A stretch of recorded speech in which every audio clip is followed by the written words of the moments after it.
आज मुझे एक पवित्र स्थान पर आने का अवसर मिला। मैं अपने आप को गौरवान्वित अनुभव करता हूँ। महात्मा बुद्ध, उनको भगवान बुद्ध भी कहते हैं। तो भगवान की शरण में बैठ करके हम कुछ वार्तालाप कर रहे हैं और मैं ऐसा सोचता हूँ कि भगवान की शरण में बैठ करके भगवान की ही बात होनी चाहिए। भगवान हर व्यक्ति को, हर प्राणी को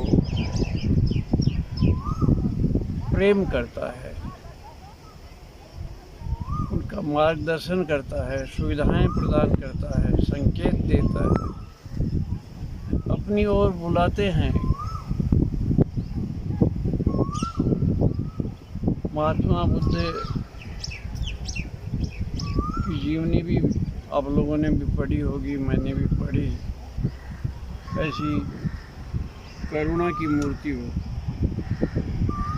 और एक बार गया जाने का अवसर भी मिला, बड़ा आनंद आया ये बौद्ध वृक्ष देख करके और वो मंदिर में स्थापित मूर्ति को देख करके।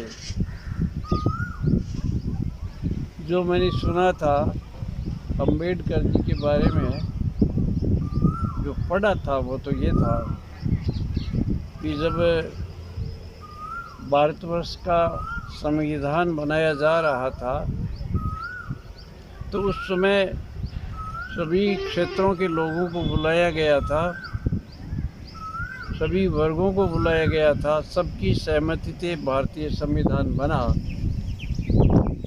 और मैंने उस संविधान को अंबेडकर जी द्वारा लिखित पढ़ा। इसमें कुछ लोग खामियां निकालते हैं, मुझे कोई खामी नहीं लगती, और इसलिए हमारे सारे नियम और सिद्धांत हैं वो संविधान के अनुसार ही हैं। हम अधिकार की भी मांग करते हैं तो संवैधानिक तरीके से ही करते हैं। किसी को तकलीफ़ दे करके न हम अधिकार चाहते हैं और न हम तकलीफ़ देते हैं।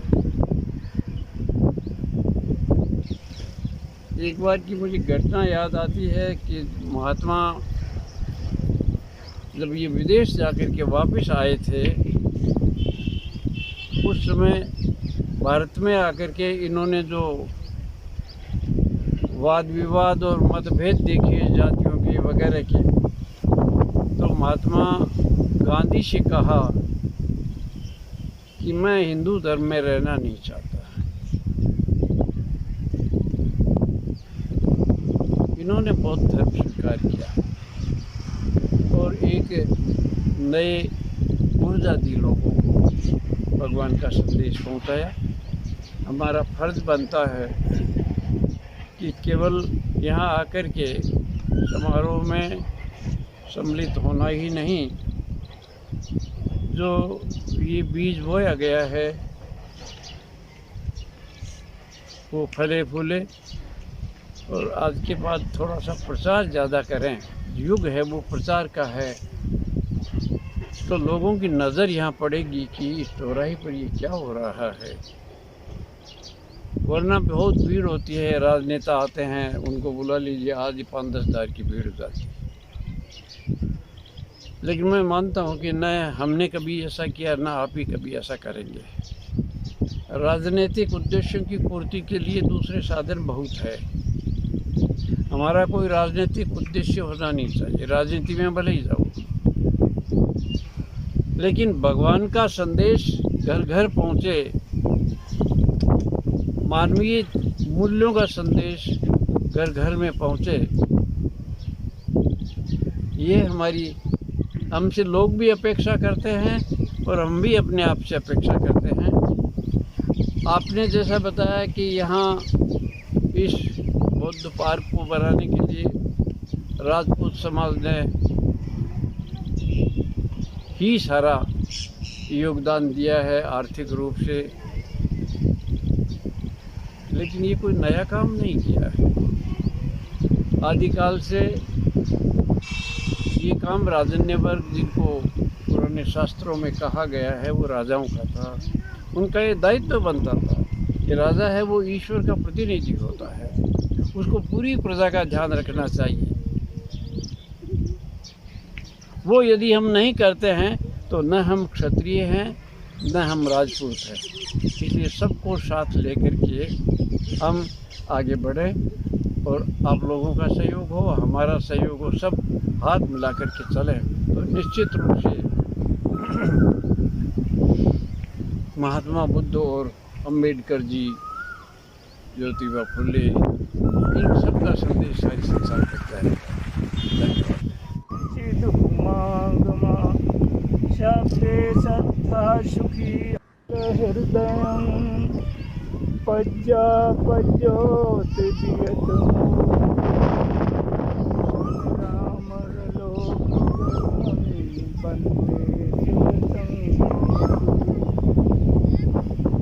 उनका हृदय करुणा से शीतल है, जिसने अपनी प्रज्ञा का दीप जला करके संसार के अंधकार को सुंदर गति प्राप्त संबुद्ध है। मेरा नमस्कार। भगवान बुद्ध ने घर घर जा करके, पैदल जा करके मनुष्यों को धर्म सिखाया। धर्म क्या सिखाया? जो प्रकृति का नियम है, जो कुदरत का कानून है, वही धर्म है। और उस धर्म को जानने से मनुष्य जो है सुखी होता है। ऐसे सुखी होता है। क्या धर्म है? प्रकृति का प्रकृति का धर्म। पर इस चीज़ को अभी हम अनुभव नहीं करते हैं, इसको हम लोगों ने जाना नहीं है। तो इसी पावन धरती पर मुझे बुलाया गया है और मैं ये 8-10 साल हो गए हैं उनको राजस्थान में ही घूमते घूमते। जन्मभूमि तो हमारी उत्तर प्रदेश में है, पर कर्म भूमि मैंने यहीं पर राजस्थान को बनाया है। पहले अजमेर में रह रहे थे, अजमेर में, जयपुर में, हनुमानगढ़ में सब में रहता हूँ और अब मुझे यहाँ बारी आई है। तो जो लोग धर्म को जानना चाहते हैं, धर्म को सीखना चाहते हैं, तो यहाँ से थोड़ा कंटैक्ट रखें और उस चीज़ को जानने का प्रयास करें। ये हमारे अंदर जो परिवर्तन होता है तो 2 तरह का होता है, कभी सुखद होता है, कभी दुखद होता है, कभी राग आता है, कभी द्वेष आता है। इनमें हम समता में रहेंगे, ना राग को अच्छा मानेंगे ना द्वेष को बुरा, तो हमारे वो निकलने शुरू हो जाते हैं। हमारे अंदर में जो राग है, द्वेष है, वो सारा का निकलने लगता है। ये बुद्ध ने हमें सिखाया, ये बुद्ध की शिक्षा है। हमारे अंदर पहले से जो मैल जमा हुआ है राग द्वेष का, ये निकल जाएगा तो हमारे अंदर सुख आएगा, शांति आएगी, करुणा आएगी, एकता आएगी, समता आएगी। तो इस तरीके से हमारा जो चित्त है निर्मल होगा, भाई भाई में प्रेम जाएगा। आज बाबा साहब को दुनिया नहीं जानती, तो हम लोगों ने ये निर्णय भी लिया कि बहुत जल्द इस पार्क के अंदर बड़ौदा नरेश सयाजीराव गायकवाड़ की एक मूर्ति का अनावरण किया जाएगा। उनके परिवार को, उनके जो परिवार के सदस्यों को भी हम यहाँ आमंत्रित करेंगे प्रोग्राम के अंदर जब उस मूर्ति का अनावरण होगा, और आपके कर कमलों से उसका उद्घाटन किया जाता है। ऐसा आज हम लोगों ने ऐसा कोई निर्णय ये